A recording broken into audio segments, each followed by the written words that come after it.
Supreme court में राम मंदिर दान चोरी मामले में अहम सुनवाई होने के इतर इस मामले में आज जांच और भी अब तेज हो गई है। धर्म सेना के अध्यक्ष और बाबरी ढांचा विध्वंस मामले के आरोपी रहे संतोष दुबे से एसआईटी ने वीडियो कॉन्फ्रेंसिंग के माध्यम से करीब 1 घंटे तक पूछताछ की है।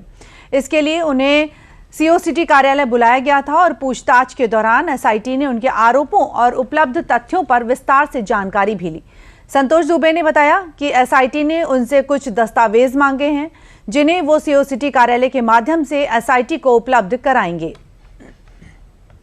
एसआईटी के सम्मानित सदस्यों ने, अधिकारियों ने वीडियो कॉन्फ्रेंसिंग के जरिए हमसे हमारा पक्ष जाना और अपेक्षा की कि और भी कुछ आपके पास हो तो हम तक उपलब्ध कराएं। और अब मुझे ये विश्वास होने लगा है, इससे तो मैं पहले भी कह चुका हूँ, योगी आदित्यनाथ हैं, उनकी कई पीढ़ियां इस आंदोलन में रही और उनको लगाव है राम जन्मभूमि से। एकमात्र वही मुख्यमंत्री हैं जो पुष्प वर्षा करते हैं, बाकी लोगों ने क्या किया उतनी है जानती। तो मुझे विश्वास था और है, रहेगा कि वो है तो न्याय होगा अयोध्या के साथ।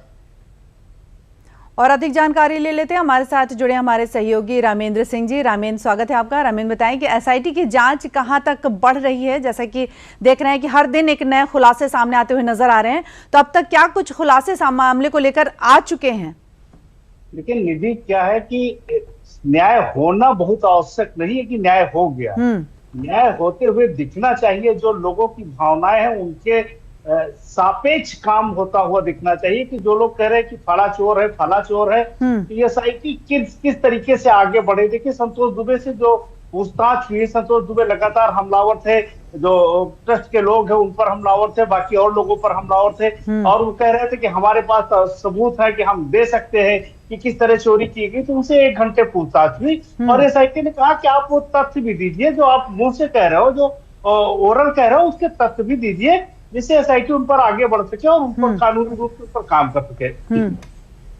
संतोष दुबे ने यह बात भी कही कि मुख्यमंत्री के होते हुए ये अपेक्षा उनको है कि इस पर न्याय होगा, क्योंकि उन्होंने ही राम मंदिर में 3 पीढ़ियां उनकी जुड़ी रही हैं। चाहे राम मंदिर दुनिया की आस्था का केंद्र होगा, लेकिन उनकी आस्था का भी केंद्र है प्रभु श्री राम की नगरी और वो मंदिर। तो इससे लग रहा है कि जो संतोष दुबे जिस तरह से हमलावर थे, जो पूछताछ की, जिन मुद्दों पर बात हुई, उससे संतुष्ट है कि एसआईटी 20 से 22 से जो लोग उसमें दायरे में आ रहे हैं उनसे पूछताछ करें। लेकिन आज जो सुप्रीम कोर्ट में मामला है निधि, वो महत्वपूर्ण है। अगर सुप्रीम कोर्ट निर्णय देता है तो ये एसआईटी की सारी जांच उसमें इनबिल्ट हो जाएगी। अगर कोई और जांच कराते हैं वो, तो महत्वपूर्ण आज सुप्रीम कोर्ट की तरफ निगाह रखने की है कि वो क्या निर्णय करते हैं, और उसके बाद ही इसका सारा जो तारतम्य है। तो रामेंद्र, क्या लगता है किस तरह के निर्णय सुप्रीम कोर्ट की तरफ से आ सकते हैं निकलकर?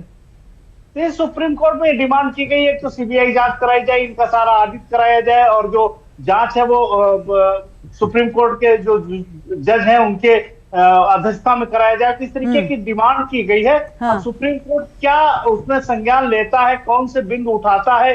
क्या उसको लगता है कि एसआईटी जो मामले की जांच कर रही है वो सही कर रही है, या उसको लगता है कि आगे दूसरी एजेंसी से जांच कराया जाना उचित होगा, क्योंकि धार्मिक मामला है, पूरे देश की आस्था से जुड़ा हुआ मामला है।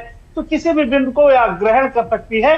और जो एसआईटी है, जो राम मंदिर ट्रस्ट के लोग हैं, वो क्या पक्ष रखते हैं, सरकार क्या पक्ष रखती है, इस तरीके से तमाम चीजें आएंगी। उसके बाद सुप्रीम कोर्ट कोई निर्णय लेगा। लेकिन सुप्रीम कोर्ट पर सबको भरोसा, पूरे देश को भरोसा है कि जो भी निर्णय लेगा वो देश के हित में होगा, राम मंदिर के हित में होगा, लोगों के हित में होगा। जी, बहुत बहुत धन्यवाद रामेंद्र तमाम जानकारियां देने के लिए।